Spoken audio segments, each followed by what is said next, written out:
Welcome to episode 4 of Meander Travel.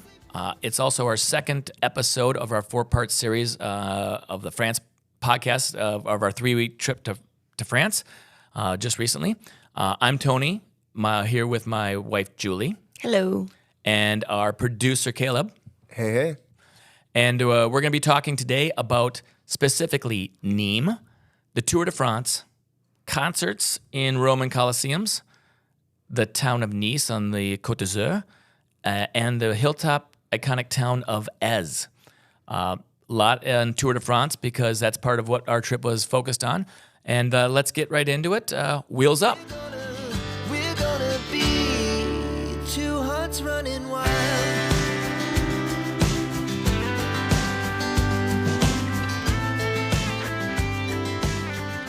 So Nimes, interesting town that we had really never heard of before. We realized it was one of the finishing stages of the Tour de France. And I do need to tell people, if you're not a big bike rider, neither are we, actually. Yeah, we don't ride bikes. Well, I used to, and I bought a bike. People look at us and they're like, how did you get involved in the Tour de France? We're mega fans, but it isn't because we are big bike enthusiasts. We don't bike all over the place. We credit Jared. Yeah, we've got a friend who started us on it, watching it, and it is absolutely the most amazing sports experience to watch on TV. 25 years ago. Yeah, it's been a really long time now, and we really enjoy it. And it's our favorite thing to watch about it, other than the amazing athletic performances. But when they are traveling all around France for 3 weeks, so they do this bike ride. 21 days of racing. Yeah, you get to see the most beautiful and picturesque countryside and cities and towns. They do a really good job of talking about where the race is going that day, what they're going to be seeing along the way. There have been many, many times that we stopped, had to press pause on the TV and figure out where they were. And we've written it down. And some of the places on this trip are those exact places that we earmarked and always had a dream of going to. And we hit a bunch of them in this one. We're going to talk about them today and tomorrow in the next episode as well. Super exciting. Nimes actually wasn't one of them, but it should have been, because it turns out when it finishes in Nimes that day, we thought, well, what else is in that town? And we realized there is a Roman Colosseum in the town of Nimes that is as beautiful, if not more so, than the Roman Colosseum in Rome. It's the most intact Colosseum of Roman Colosseum of 2,000 years ago. It's still in existence. It's the single most intact on all the walls. It's spectacular, and they currently still use that venue for all kinds of concerts and different kinds of performances. What do they call it now? It's the Amphitheater of Nimes. Amphitheater of Nimes, but we just call it the Colosseum Concert Place. Built in 100 BC. So we looked on their website and we thought, wouldn't it be cool if there was a concert or something going on while we were there? Because we thought it'd be fun to see the finish of the Tour de France and go to a concert. Turns out that Suzanne Vega and James Blunt were playing the same night that the Tour de France comes into Nimes. But, oh my gosh, that is so cool. My name is Luca. I live on the second floor. Okay, Suzanne Vega, we all know one song. Everybody knows it. However, well, if you're old enough, not the biggest fan, but it's a cool song, and who cares? But James Blunt, like a few songs, didn't know how many we really liked. We'll get into that when we get to the concert portion, but holy moly, he's awesome. But let's just say, let's back up. So we wanted to go to Nimes. We decided, all right, that's for sure going to be one of our places. Where do we fit it in? So we went from Carcassonne in our rental car, and we drove to Nimes. And Tony is amazing because he spends a lot of time on Google Earth looking at different kinds of cool places. Again, we use booking.com. And this time, so when we were in Carcassonne, we stayed in a lovely little chateau, private home, really. Booked that on booking.com. Next one in Nimes, we also booked, that was an Airbnb, but I'll let you describe what was important about this place. We love rooftop balconies. We love views. And we found a place, couldn't believe it. It's like the only one in Nimes that we could find that has a rooftop terrace all to itself. It's a 3-story townhome type apartment. You go up to the top. You got this gorgeous living room, bedroom, and then you go up these little tiny little hallway Twisty stairs. little staircase. Yeah, dainty little staircase, and you get up to the top, and you are looking over all of Nimes, and in the distance you can even see the Roman Colosseum. It's unbelievable. Yeah, super cool. So we booked that. By the way, it was like 5 flights. 5 flights. It was a lot of Okay. stairs. Good thing we used our not endorsed yet, hopefully, Cotopaxi backpacks. We backpacked this trip.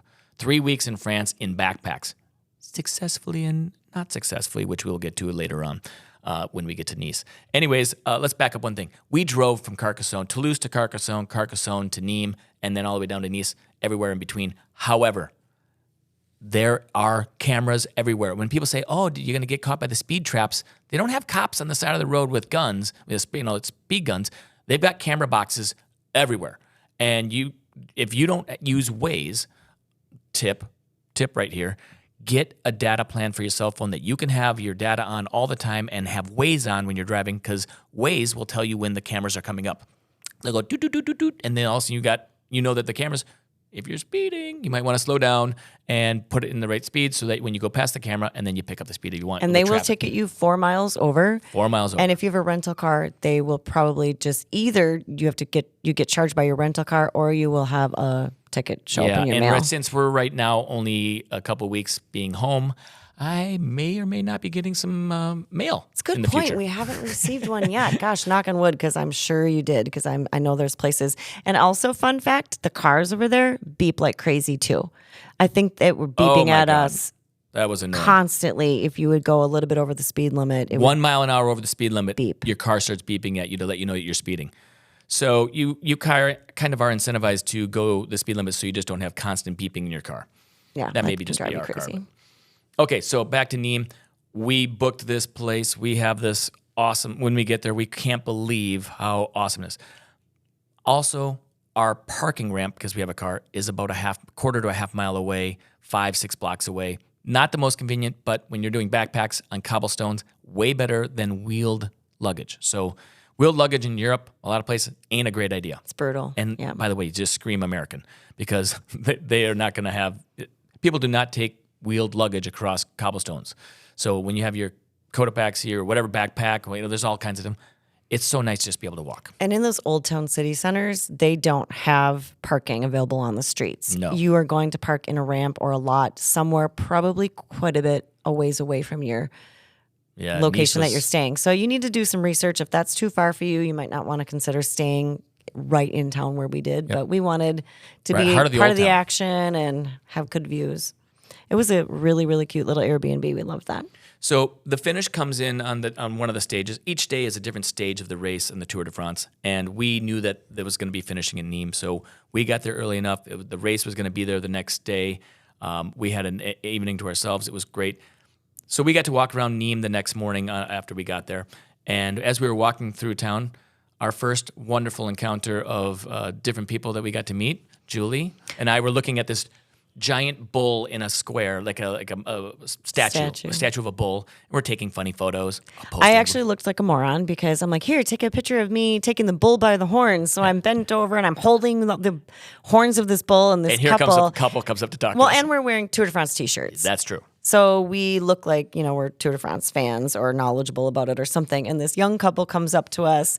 They're from Mexico. Excuse me. Maurizio and Carmen. Yeah, Maurizio and Carmen, the cutest young couple. And they said, excuse me, do you know where the Tour de France finishes today? The finish line. We're like, well, actually, we do, because we already went down and checked it out. Because we got up really early, walked over to kind of get the lay of the land, found out where it was, walked back, and then we found these people. So we end up talking with them for like a half an hour and realized we have a lot of things in common, lots of passion about travel and the Tour de France, and they were adorable. So we said, hey, maybe we'll see you later. She was 7 months pregnant, by the way, and it's like 90 degrees. It was 90. It was hot. Yeah, very hot. But we ended up seeing them. Well, let's fast forward. So we went back, got ready. We're going to go down there. It's hours later. It's a half mile walk, a mile and a half walk down to where the finish line is. We walk down there in our Tour de France outfits. At noon. At noon. The race finishes around 5:30. So we got some time. We know that we're going to walk around, take a look at activities, things going on. We get down there. We go to the finish line, walk past it, and who do we see? Yep, there's Maurizio and Carmen sitting in the best spot right at the finish line. With an umbrella she's holding. Yes. She's holding a big Tour de France umbrella, a yellow umbrella. They've got Tour de France stools that they had bought when they got there. They've got their area staked out. And we're like, wow, this is great. we don't have an area staked out. So we're like, start talking for a while, and they say, well, why don't you hang out here and sit with us? And we're like, that sounds great. In doing so, what we did is, you're sitting out in the sun for 5 hours waiting for a 30-second clip. This poor woman is 7 months pregnant, and it's 95 degrees, and she's sitting out in the sun. I couldn't believe, actually, that Well, she did it for him because he's a huge bike race fan, and he also races bikes. So she says this is his dream. He wanted to see the Tour de France. So they got on a train early in the morning in Paris, a speed train down to Nimes, got out, went to the race. After the race, went back to the train and was back in Paris the same night on a 3-hour train ride. Unbelievable dedication. Big schlep. And she is super fan for being to do that for her husband. Anyways, we're sitting there during this event watching the waiting. It's 5 hours waiting for about a 30 to 40 second clip of people racing by. It's kind of insane if you think about it, but that's what we like to do. So we think. It's hot. We decide we're going to go in teams to and from the bar that's about a couple hundred yards away, and we get drinks and food and whatnot, and we would cart it back and forth to our spot so we could hold our space. And we had a lot of fun, the best time talking to them and getting to know these people, different culture, talking about our worlds, their worlds. Became really close in a short amount of time. Yeah, the people that you meet on travel while you're traveling can be some of the best experiences. And we've got lifelong friends from around the world that we've met. Some of those might be on a future podcast. Yep. But also, I thought it was so cute because this poor woman, she's holding this umbrella the whole time. And that's, what are you going to hold an umbrella for 5 hours? And Tony's like, oh, hey, you know what? I have an idea. And he whips out his wallet and he's like MacGyver. Not my wallet, He's my got- back, my side bag, or whatever you want to call Oh, it. I'm sorry, your man purse? My man bag. Out of his man purse, he whips out some little strips of duct tape. He's Yes, like, oh, I just happen to have some duct tape here. Let's duct tape your parasol to the fence so you don't have to hold it. She's like, oh, that'd be great. I'm like, what the heck? What do you have that for? For things like this, when you need tape, you got to have tape. I had tape. It was amazing. I mean, it was like, wow, that's super handy. So then she didn't have to hold the umbrella, which was lovely. And it was nice to have that shade because honestly, it was baking hot. And I think we kind of did decide that it was really fun to see the Tour de France come in and be part of that. But sitting outside in 95-degree heat for 5 hours, I don't know if I need to do that again. No, we did that. We've been there for the finish. We stayed all that time. Next time, we're showing up 10 minutes before the finish or 20 minutes before the finish of the race or wherever we're doing. Unless you're going to a mountaintop stage where you're on the side of a hill and you go for 2 or 3 days in advance just to get your spot. We'll have to do it differently. Yeah, there's all different ways to watch the Tour de France. My bucket list, but I don't need to do that again. That was So as soon as the race was over, the racers go by. We say goodbye to these guys. They go their way. We go our way. We go take some pictures at the podium and all that. And it was a great experience. And we've stayed in touch since then, talking with them online. And we'll probably talk to them again. Maybe hopefully someday visit them in Mexico. That would be amazing. Cool people, and we had that much fun with them. So that's the finish of the Tour de France in Nimes. And then we, the next day, decided we were going to take off and go to, nope, not yet. concert. Jeez, how do I forget the I concert? don't know. It was mega. All right, let's back up. That night, so it's a long day. We've been in the sun for 5 hours. We decided we're going to that concert. We have tickets, bought tickets in advance. When we bought the tickets, I like to do my satellite imagery and look at all that stuff. I looked for the single best possible view in the stadium of this, Roman amphitheater to look at where the stage is. What you do not find on that, and I did get those tickets, is what's the seating like when you get there? Because this was 2 boards on top of the old stone Coliseum seating, 2 boards, one which was about 2 inches higher than the other board, and Julie was miserable. It was the worst seating you could ever have. You're I sitting think on a that wood 2x4. was original from 2,000 years ago. No, it wasn't, but it felt like it because you're sitting on a 2x4, and the other one's I digging kept into your rocking backside. back and forth. Oh my gosh, I was so uncomfortable sitting And it there. was Suzanne Vega. And let's just say that we were waiting for James She Blunt. sounded great. Yes, that's good. And as we're watching this, we look up on the other side of the stadium, up high in the nosebleeds, there's these people up there standing and dancing, and they're on the actual old Coliseum stone. Like, well, how do they not have benches? And we do, and what's that all about? But they look like they're having fun. So as soon as Suzanne Vega was done, and it's an intermission, we say, let's go. We're giving up our seats. We walk around the Coliseum. We go up there, and now we are with 15 people that are in this no man's land of just free for all, standing room only, standing on these old stones. And the stones are still warm from the sun from the afternoon. So you took off take our your shoes shoes off and you just feel that heat coming through the stones. You're right actually above the stage. So we almost had a better view because we were right there. But also we had the view of the entire amphitheater. And when it got dark and it was lit up and you could see the hallways underneath, oh my gosh, it was so beautiful. It makes you feel like you were an ancient Roman sitting there watching a gladiator battle or something. It was, for me, I'm a history buff. I was a history major. I really, really love that. It's just such a cool feeling to know that you are continuing something that started thousands of years ago. And this amphitheater, it sounded amazing. The acoustics were perfect. So, if she's a history major, I'm a communications major, speech communications philosophy major. So my thing is I like to talk to people. I talk to everybody. So immediately we befriended 4 Belgians from the greatest city in Belgium, which is Antwerp, we've been told by them. And Jonas was one that I started talking to, and Jonas and I hit it off, and we had the best time talking. We were, concerts going on over here, and we couldn't stop talking. He's got this cool biker hat. He's got his yellow jersey from the Tour de France. They're huge Tour de France fans. So we had that bonding with them, and we talked. And after a while, we got so close. He says, "You are the greatest. I like, we've all been cocktailing." He gives me his hat that is his prized possession of his outfit. It's a World Championship hat from 3 years ago when he went to the World Championships. It's a biking hat. So it's one of those little tiny skinny ones with a little tiny flap on the front. And he gives it to me, and I cannot deny it. And I told him, no. He said, "No, you must have it." It was a nice gift. And I took it. So I'm wearing that. We have a blast dancing and talking with them till the concert's over. We leave with them. We go outside. We talk with them. And Get pictures we're in together. the moment with these people. And man, I want to communicate. We gave emails, Instagrams back and forth. And I said, we'll be in touch.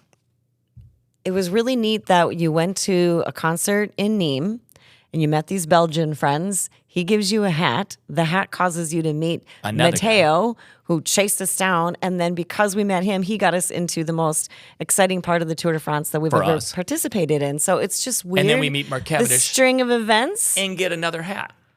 And now we have another hat that's signed. I'm like, this is where I want to say that this kind of experience is something cool. And hopefully we're going to be talking here in a few minutes too on an interview with Jonas from Belgium, where I want to give him back something, pay it forward. He gave me a hat. We have this cool experience. I'm going to give him the Mark Cavendish hat because he's a fan of Mark Cavendish.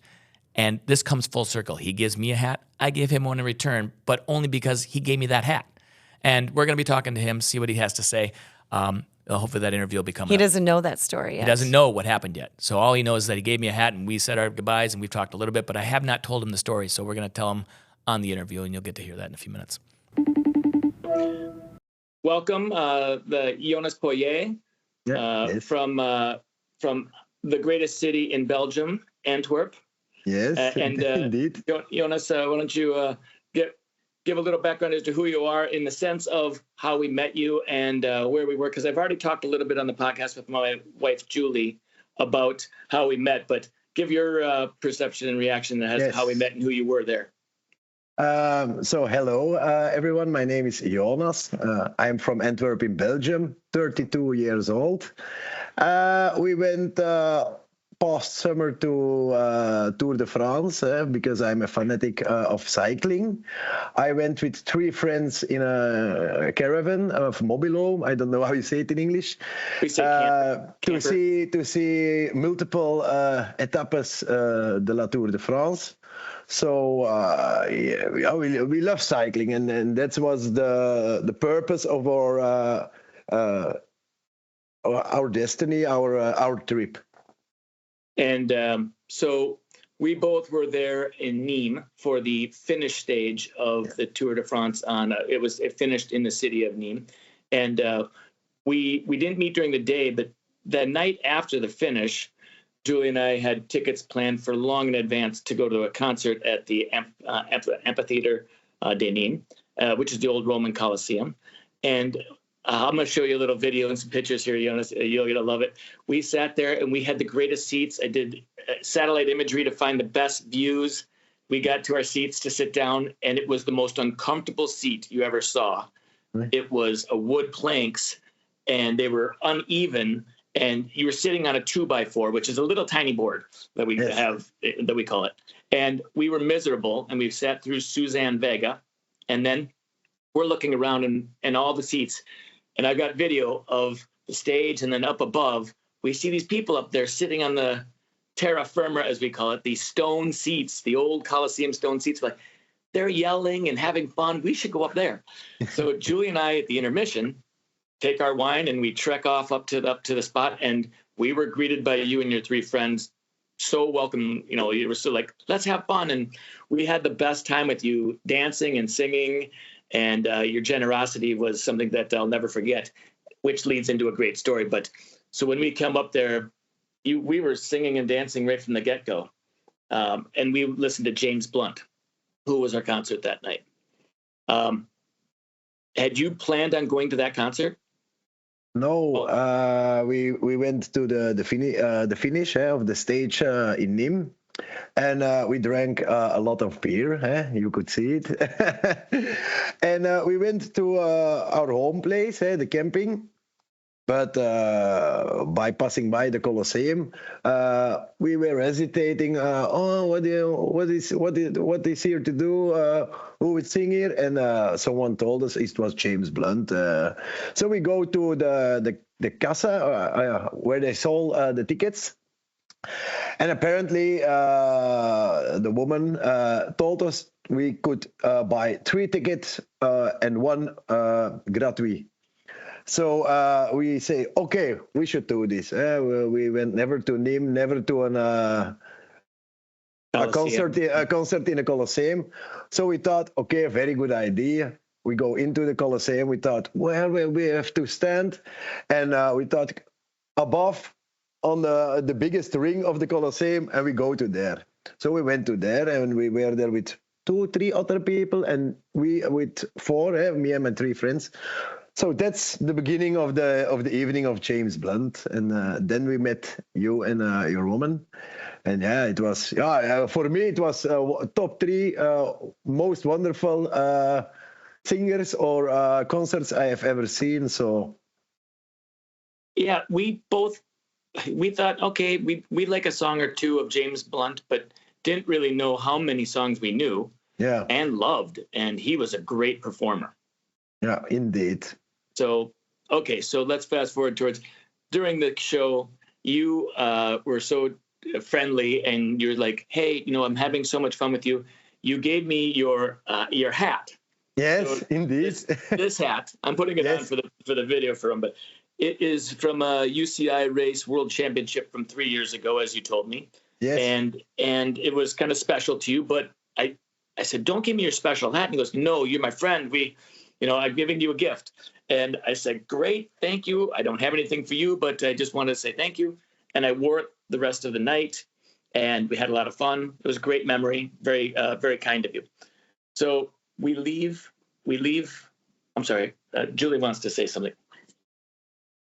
Do you have, so why did you give me the hat, just out of curiosity? When I am drunk, I am very generous, always.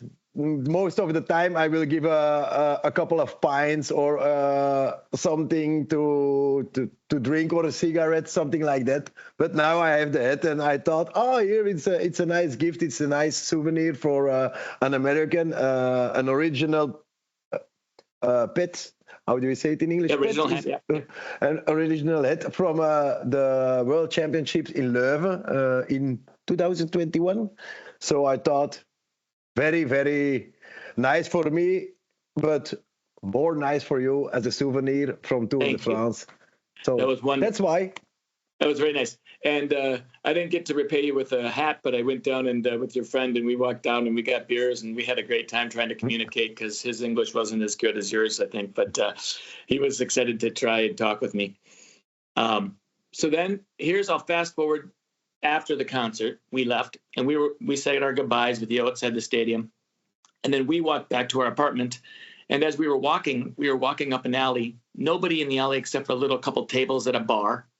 And we're walking, and some young man comes running down the alley yelling kind of at us. And we stop and look, and I'm wearing the hat. And he goes, "Where did you get your hat? Excuse me. Where did you get your hat? Where did you get your hat?" And I said, "Well, it's from the World Championships 3 years ago," because he had just told me this. And he goes, I'm a big cycling fan. I work for one of the teams in the Tour de France." I said, "Oh, really?"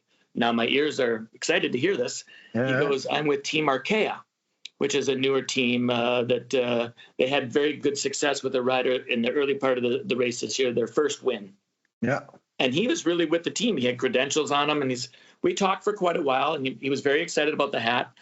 And he said, "Hey, are you going to go to any more stages?" And Julie and I said, "Yes, we're going to go to the finish in Nice in 4 or 5 days." He goes, "I will be there. Why don't you come down to the starting paddock, and I'll try and give you passes to get in?" So we said, "Yes, of course." So days later, we're down in Nice, and we were at down in the starting area before the race, all excited. And he didn't respond to text messages. I'm like, "Oh, no." But he was very busy. We were just about to walk away, and all of a sudden we get a text saying, "Hey, where are you?" "We're right here." And we went over and met. His name is on the pass from Team Arkea. He's kind of a big shot in the team. Okay. He works with all the bicycles. He upgrades the bikes for different teams, but he's with Team Arkea. So he gives us the passes. Julie and I are sitting there, and we go, "All right." So we get to go in. We're in with all the riders, all the buses before the race. And we immediately go to Team Astana because it was Mark Cavendish's big year, right? He breaks the record, 35 races. Well, he didn't come out for a while, so we decided to go down to Team Arkea, pay our respects, say hello, thank you for the passes, said hello to a couple of their racers. Then we ran back to Team Astana because we wanted to see Cavendish and maybe get an autograph or something. Well, didn't have anything for him to sign. We weren't planning on this. And the guy next to me is asking somebody in foreign language to the woman that's standing there, and always she goes in and comes out with an Astana hat, a bicycling hat. And we're like, "Wow, that's really cool. Can I get one more?" And sure enough, she goes in reluctantly and gives me a hat. Now I'm sitting here with a guy that has a marker and a hat, and we're like just waiting. And sure enough, Mark Cavendish comes out to go get on his bike to go to the race, and he comes over and talks to us and this other guy, and he signs the hats. And then I ask him, "Can you please sign it 35? So he signed it, Mark Cavendish, with the 35 for his 35th stage win. And then Julie and I got to take our pictures with him, and he was very kind. And I thought, this is a pay it forward situation. You gave me your hat. I want to send this hat to you with Mark Cavendish. And I asked you, are you a fan of Cavendish? Because, this hat meant a lot to you from your race. I would like to pay it forward and give this hat back to you if you'd ever want it and you could use it." Oh, thank you. It's a very nice gift, yes. Now, I don't know, sometimes with riders and racers, people are like, "I would never wear a Astana hat." I mean, Indeed. But I like Mark Cavendish a lot in the past years. Someone who wins a lot is likable for younger guys. When I was younger, 10 years ago, Mark Cavendish also did cycling. So I always loved him because he won a lot. And someone who wins a lot is very likable. So it's a very nice gift. Well, we'll get together afterwards, and I'll find a way to get your address. Thank you very much. Better very yet, generous. It would be fun to meet up and give you the hat. Yeah. But I don't know when that's going to be. Yeah, but, that's going to be a while, I think, because the most of the time my schedule or calendar is full, very full. So you do travel a lot, though. I see that. Yes. So you get to travel a lot. That's nice. So we're going to London next month. We're going to be at the Vikings football game, the American football. Ah, okay. So we're going to go over and visit friends in London too. So close, but not close enough. No, not close enough, no. Because I will be next month in Tenerife, in Spain. Oh, yeah. Yes. That sounds wonderful. Yeah, I think so. It's the first time, so I will see. So let me ask you a question. When we were talking also about planning to going and visiting the Tour de France, you did something unique, and it's very hard for people to understand, is that you took your camper up onto the mountain to watch a stage. How long in advance did you have to plan for that? How long were you up there? All that kind of information. What do you say about that? We went on Wednesday, 2 days before the race, to Col de la Monette. It was the middle col from the stage. It was not the last col, because that was Isola 2000. And we went 2 days before on the mountain. And then we were searching for a very good place. So we went up on the hill, down the hill, up on the hill, because we didn't find a great spot. But then we came across a little spot. I thought it was too small for our car or our camper, but we did park it. And then we had a beautiful sight of the nature of the landscape. So we were there Wednesday in the evening, after we went to the start stage of Wednesday. So we stayed there Wednesday night, all Thursday, and then Friday when the stage was, we stayed there also all the day, because you have the tour caravan who is passing by, and all the other campers. And then Saturday we went down the hill to the next location. So we stayed there from Wednesday till Saturday morning. So it's a lot of time for one passing by of the peloton on a quarter or minutes, 20 minutes, something like that. Yeah. So it's a lot of time, but it is worthy. It is worthy. In my opinion, it is very worthy. Okay. Did you run alongside the racers, or did you just stand still? We stand still, and we went on Belgium national television. So you could see us on Sporza, that's the Belgium sports center, and you could see us standing with four, me, Brent, Lode, and Vincent. So I have pictures of that on my phone, and even a video where we are saying, that's Jonas, that's Vincent, that's Brent. So I have a lot of pictures and videos about the moment. That's really cool. We try to explain to people that it's 21-day race. You can't just go to every stage. No, it's you have impossible. to plan out, and you can't go up on those mountains right before the race. You have to be up there waiting. Yeah. And when you take your camper up there, you might be up there for days, and it becomes a little party up on the hill with people that are camping, and you hang out with them for days. Yeah, indeed. What was the most fun stage for you, and what would you recommend for new people that are thinking about going to the Tour de France? What should they try? I would recommend a stage like Col de la Monette, because I don't know how you say it in English. The people on the day on the stage, you see 100 people cycling above the hill, walking by, and we're on a good place, so a lot of people was there. So you meet people from every country, and you have before the race the tour caravan with all the gadgets and all the material, and it's one party the whole day. And you can see the cyclists very good, but it's 20 minutes and they are over. But all the day, I don't know how you say it in English. I'm going to search it. Have you ever been to the U.S.? Yeah, no. Well, if you the experience of the Tour etappe on a col is very, very nice. It's wonderful. It was the most one of the most wonderful days of the trip. We've been planning to try and do a mountain stage for a long time, and it's hard for us to plan that, being from the U.S., because we can't be as you have to be very flexible with your time, and for us to travel all the way over there. It takes commitment of many days, and you don't know where it's going to be until they put it out in October, and we're already trying to find established dates of where we could be, finish lines, start lines. Yeah. So we will get there, maybe next year. We had a lot of luck. I have to admit it. We had a lot of luck with the place we found. It was very lucky, because the other spots were occupied by another camper, but they weren't so good as our space. I think the other people didn't thought they would fit on the place, and we tried it, and it succeeded. So it was a lot of luck. You also need luck. Cool.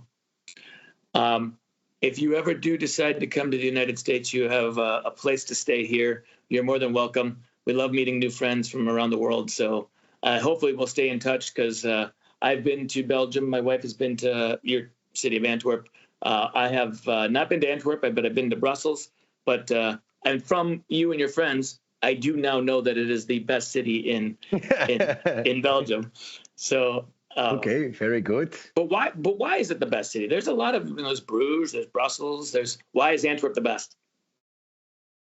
For me, it's the best because it's the biggest city near our town. But eventually, our town is the best. But you don't know the village because I live in a village where the farmers live. Where I live in a small city. But we always say we are from the province of Antwerp, and in Belgium we say always Antwerp is the best, and the rest is parking. so that's what we say in Antwerp. But yeah, it's the most beautiful city in Belgium for us. But I think for foreigners, it is Bruges or Brussels or. But I have to admit, if you come to Belgium, you have to come to Haast op den Berg. That's the city where I live. Okay. Well, thank you. Well, I want to thank you very much for coming on this podcast and talking with Julie and I, and reliving the story of both the hats. It's kind of interesting. Look forward to hopefully seeing you again sometime. Do you have any last thoughts? I thank you for the evening. And for the hat of Mark Cavendish, it's a very nice gift, and it was a wonderful experience. Yeah, it was one of the highlights of our trip. Yeah, meeting you guys and hanging out, and just that whole experience in the open air Coliseum. It was so magical. Thank you so much. Thank you.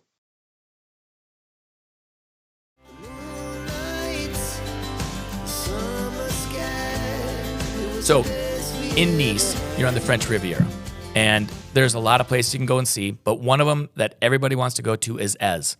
Now, Ez is a very high up on the hill, up on the mountain top, quaint little town. You can get there one of two ways. You can go up, or you can go to the bottom and then go up. But if you go to the bottom and go up, it's a hiking trail. It's the Chemin de Nietzsche, which is where Nietzsche used to hike up and down, the philosopher, going up and down to go fishing. It's a long ways, and it's hot, and it's a dirty, dusty trail. You don't ever want to do that. You want to go up in a car and walk down. Pro tip right there, which is what we did. We Ubered up. We spent an afternoon in Ez, and we went to the coolest place to have coffee and food overlooking the Mediterranean Sea. So there's a couple places where you have some good balcony views of the sea and just the elevation. You're so far up, it's kind of hard to believe. Yeah, you have an amazing view of the whole French Riviera. So the place that we were at, it's funny because I had a place picked out that I thought was going to be so cool. I found it on Pinterest, and I told Tony, I said, we have to go to this place. And he said, nah, I have a better place. I was all skeptical because I had already done my research. Well, he had done his research too, and he always uses maps, and so he kind of had a better one. So we went to the Château de la Chèvre. Chèvre d'Or, which is of gold. But we can't pronounce it. I knew that it was a very high-end place to try and get into. I walked up and asked if we can go in, and they said, nope. And I said, we just want a drink. They said, just a drink? And I said, sure. And they let us in. They put us right on the balcony overlooking the sea, and you're going to see some photos. Balcony. It's amazing. And my wife's like, holy crap, this is beautiful. And we immediately looked at the people on the sides having champagne and coffees and olives and cheeses and bread, and we want it all. So we sat down, and I was literally, I'll take what she's having on that side, and I'll take what she's having on that side. Just give me all that. We said, yeah, we're here for a drink, but now we're here for food and drink, and we're camping, and we're not moving until we're ready to leave. And they were all cool with that. That it wasn't a bad deal. No, but that's fine. We stayed there for about an hour, just taking in the sights, took some pictures, which doesn't do it justice. And tip on that place, just go to because there's people waiting at the door. You can't go in without them opening the door for you. Ask just to go in for a drink. Go in there, sit down, make sure you get to this balcony and have a or maybe drink. you can make Even a reservation. If it's just coffee. Yeah, you can make a reservation, but just go there and have a coffee. And as is beautiful. It's Wonderful super beautiful. art and the Very buildings, very artisanal. There was a lot of shops where you could get handmade jewelry. I did. I got a bracelet. You got a bracelet. I got a bracelet. I'm wearing it right now. Damascus steel art. Yeah. We talked to a lot of the store owners. And then when it was time to leave, we decided we were going to walk down. Yes. So it's a little more daunting than it sounds, and it's all downhill. So we had the better end of the deal because everybody that we passed that were coming up, they looked like they wanted to die. Well, it was midday. It was 95 degrees. There's very little shade. There's some shade at the beginning of that trail, but a lot of it is you're just in the beating hot sun. My tip would be Uber up and Uber down. No. My tip is to Uber up and walk it down because when you get down to the bottom, you're hot, you're sweaty, you're gross. You're at the beach. You're at the Mediterranean Sea and a gorgeous beach right at the end of this trail. And we went down. I went swimming. She went wading. If you're a dude and you have those dry shorts, like easy quick dry. shorts, he just jumped in. But I'm like in a nice outfit that I wasn't going to go jump into the Mediterranean. fair. I couldn't do that. So I was very hot and sweaty and uncomfortable. And if it had been later in the day, if it had been maybe Might have gone in. September, the walk would have been much more pleasant. Yes. But mid-July in 95-degree heat, that walk wasn't that fun. Just saying. Fair. Just saying. And then we decided let's take the train back into, because that's what everybody says, you don't need a car. You can just take the trains everywhere. Well, that train is close enough to downtown Nice that the extensions that are farther out that are getting to you are packed and they will not move over inside the train. So we're standing on a platform to go 15 minutes into Nice. It's not a long train ride, but the train is packed when we get it, but really packed at the doorway. And in France, if they're in 15 feet, they're not moving. They're not going to move over for you. So we got all these people trying to pile in, and we are jammed shoulder to shoulder. And we're like, we should have Ubered. Yeah, it was the most uncomfortable travel of the entire trip Yep. because I'm short. So I'm in like people's armpits. Yeah. And your arm It to was arm, gross. your arm sweats next to somebody else's. It was not fun. So yeah, maybe Uber from town to town. You can take the trains. Maybe at the different times it'd be better. But for us, that one time, it was rough. But I'm sure if got it us was a back. different season, it wouldn't be that busy. But So that's Ez. There's a lot of things you can do there, but we did just a few things. Just enjoyed the walking around, seeing the art, and seeing the. it was beautiful. We thought, oh my gosh, this would be a really beautiful place for a wedding or for a honeymoon. If somebody was going on a honeymoon destination for a day or two, it would be beautiful. So let's review Nice. We finished Nice. The last night was the last day of the Tour de France. And then the next day, we go get into our car, and then we're heading back up into Provence. And we're going to the Verdun Gorge, Orange, which is orange. It looks like orange, but they say orange. It's way more fun to say than orange. The lavender fields that are around Valensole, Arles, and Pont du Gard. And that's all going to be on the next episode. Julie, what was your favorite thing of this Tour de France, Nice, Nimes aspect of the trip for this podcast? Well, Because, by the way, people ask you were gone for 3 weeks. What's your favorite thing about this trip? No, you can't do that because there was so many huge highlights that we got so many. So we're going to break it down by podcast and say, on this, what we're talking about, what we're talking about today on this podcast was your favorite? absolutely no doubt about it. That Roman amphitheater, the Amphitheater de Nimes, and going to that concert. And James Blunt was great, but it literally could have been anybody. It didn't matter who the performer was. It was being in that venue and feeling so connected to the past. That was just astounding to me. For me, that's part of it. Mine was the meeting people because I love to make connections around the world and to keep those connections alive, which we're going to do a lot more in the future. And we've got some in the future that we're going to be dealing with. But meeting Maurizio and Carmen and Jonas and his friends, that was so cool. And I will never forget that. And as long as we keep those relations, that's what it's all about for me because that could be future trips to Antwerp. That could be future trips to Mexico where we hang out with people that we knew. And Matteo. And Matteo from France. Thank you. These are people that we met for an hour or 2 or 5, and they could be lifelong friends. That's really cool. That's the thing I'm going to bring out of this more than anything. Yep. So thank you for joining us on this episode. We look forward to talking to you in the next one about those other places on episode 3 of the 4-part on France. And I hope you liked it. And give us a follow and check out the show notes. Follow us on Instagram, Facebook, all of that stuff. Thanks. And remember to wheels up. Wheels up.